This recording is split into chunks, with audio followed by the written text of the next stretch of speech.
দেখা মাত্র সর্বোচ্চ শেয়ার করবেন। এই ভাইটিকে বুকে জড়িয়ে নেওয়ার খুব ইচ্ছা করতেছে। যদি সামনে পাইতাম অবশ্যই বুকে জড়িয়ে নিতাম, কারণ তিনি বাংলার মাটিতে দাঁড়িয়ে জিন্নাতের বংশের সন্তানদেরকে কিভাবে পা দিয়ে আদর মহব্বত করতেছে দেখতে থাকুন, আর দ্রুত দেশবাসীকে দেখার সুযোগ করে দিবেন। এভাবে প্রতিবাদ করতে হবে, তরুণ প্রজন্মরা জেগে উঠতে হবে, বাংলাদেশকে রক্ষা করতে হবে। বেশার ছেলে তোর মাকে তুদি শাপলা তোর মায়ের সাগুয়ার মধ্যে মরে খানকির ছেলে, শুয়ারের বাচ্চা তোর গোষ্ঠী তুদি দেরি কর খানকির ছেলে, খানকির ছেলে পেঁয়াজের বুড়ি পাঠা মুখ খানকির ছেলে দেখা যায়। হ্যাঁ দেখা যায়।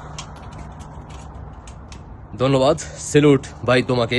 তুমি যে উদ্যোগ নিছো, কথা বলছো প্রকাশ্যে, এভাবে গর্জে উঠতে হবে সারা বাংলাদেশে প্রত্যেকটা তরুণ প্রজন্মরা যারা সত্যিকারে বাংলাদেশকে ভালোবাসে। আশা করি বুঝতে পারছেন সবাই। দেশবাসীকে দেখার সুযোগ করে দিবেন। আপনাদের ব্যক্তিগত মতামত অবশ্যই কমেন্টে জানিয়ে যাবেন। আল্লাহ হাফেজ।